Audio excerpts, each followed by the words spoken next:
mukutu ogulagibwanga ogubivuddeko. Ebigambo bino bikosezza nnyo abantu ba Kenya n'eggwanga lya Kenya, era abantu ba Kenya batandise okuvaayo n'amaloboozi mangi agavumirira Uganda kubanga byali byekuusa ekisooka ku bwetwaze bw'eggwanga lya Kenya. Ebigambo ebyo ebimu kubikootingibwa kuba nti bigamba nti ono ayeta Muhoozi Kanyarugaba nti yagamba nti eggye lye lisobola okulumba Kenya negiwamba mu weeks 2 era n'abuuza n'akafo kayinza kanaatwala nga bamaze okuwamba Kenya. Ekyokubiri n'agamba nti Uhuru okuwaayo entebe yakola nsobi yandibadde agisigazaamu n'akyusa term limit.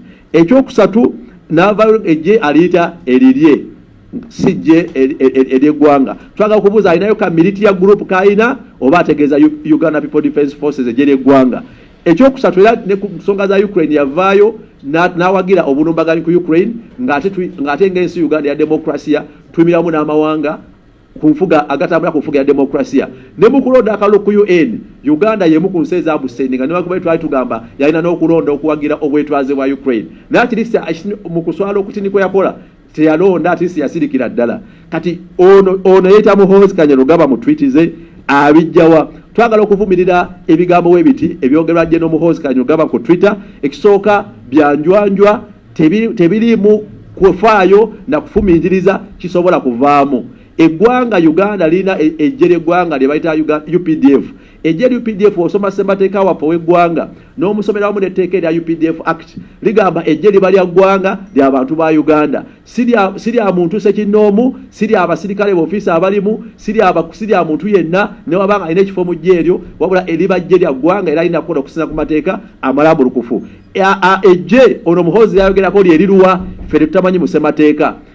Okujja nga alinayo ka militia group akalala kategeeza nenne eggye ly'eggwanga oliba linakola operation yonna ebweru lirina okufuna olukusa lwa parliament. Tewali olukusa lwonna lwaweereddwa parliament nti Uganda egenda lumba Kenya gyatandise okwetekera okuwamba yakataka. Kati tugamba abaffe gye ekiri ayogerako lyagala okulumbisa Kenya kubanga UPDF ligye lya ggwanga. Naye n'ekyokusatu tugamba ono omwami yeeta Muhoozi Kanyarugaba bamu oba Commander Land Forces nga wali abasirikale bangi abali mu system abali basobola okuzibwa ne babira before bityo nga balina training ezimanyikiddwa.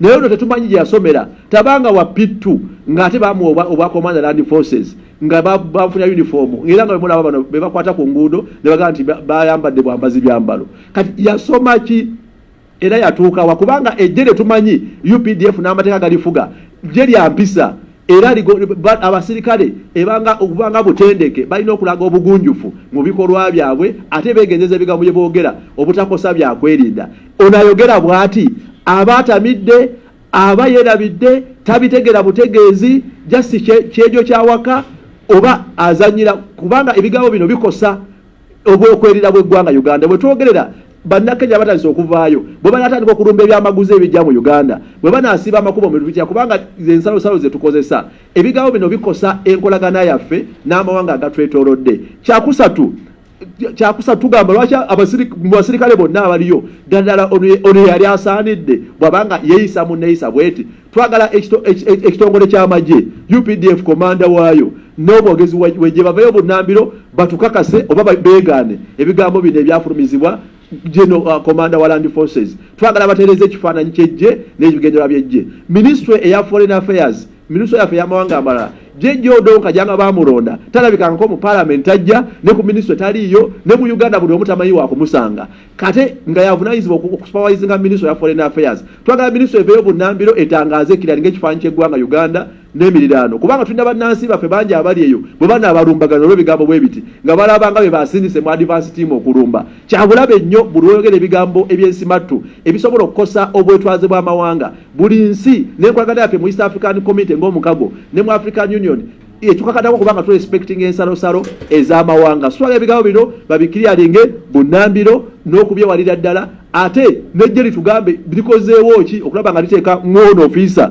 empisa kubanga ebigambo byagenda yogera bikoseza ddala eggwanga. Ekyakusatu nti enkolagana yaffe n'eggwanga nga Rwanda twalabanga ekifo ky'okozesa embasa yaffe ne bambasada abaliyo abasasulwa tebakozesebwa ate olya nti omusirikale abypassize abaffe minisitule eziri mbuwambe oba zisobola okukola tusasula bambasada basasulwa gwaki ogwokubanga bakiikira eggwanga n'ebirowoozo byayo. So kyabulabe nnyo okukosa ebyokwerinda by'eggwanga lituliranye n'ebyokwerinda by'amawanga amalala. Naye twakirabako nga UPDF etwalibwa mawanga g'omuliraano ng'e-Congo n'erubaga ne Congo etwogera Uganda eri mu kusasula fine nnyingi kubanga ejje lyatwalibwa nga tewali lukusa lwa parliament, tewali lukusa lwa ggwanga nga yeri ensi yeebuuzibbwako era nga tebawadde lukusa. Tusasula Sudan kye kimu. Tetwagala Uganda Nigeria ffe likozesebwe mu bukyamu lirubaga n'eggwanga eddala tugwe mu fine tufune n'enkolagana embi. Kya nnaku kya bulabe ne twagala n'okukwesyoninga ddala ono omusajja ono omwami Ismail Jeno Muhoozi yasoma era yasoma ki yatuuka ate okuba mu ntebe eno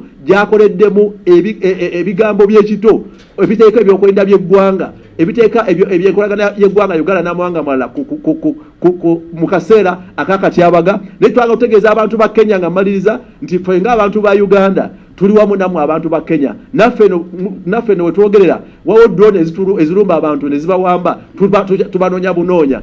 Abantu abali eyo bwe mulaba e Kenya baba bazze kunoonya abo budamu abo basuubuzi tebalina mutawaana. Era naffe nga tulwana okulaba nga tweddiza obuyinza ng'eggwanga Uganda munda tujja kwegatamu ne banna Kenya okuteeka eddoboozi eryawamu okuwagira demokrasiya n'obwetwaze bw'amawanga tetubalinaako bulabe. Era ebyogerwa ono Jeno abyogedde ku lulwe si ku lwajje lya ggwanga kuba ejje lya ggwanga lirina okufuna olukusa lwa parliament. Tewali lukusa lwaweereddwa parliament ya Uganda majje gaffe kulumba ggwanga lya Kenya. Yabyogedde ku lulwe ate tetumanyi yamutumye wabula ffenna tukyanoonyereza era tukusasikinga ebitongole byaffe ebyokwerinda nabyo bituyambe mu kunoonyereza. Twagala lipooti bunnambiro abyogera ku lwani ejje lina kuba lya ggwanga si lya muntu sekinnoomu ate si lya maka si lya taata waani ojoyogere nga mutabani wa gundi ng'oyogerera ejje ly'eggwanga.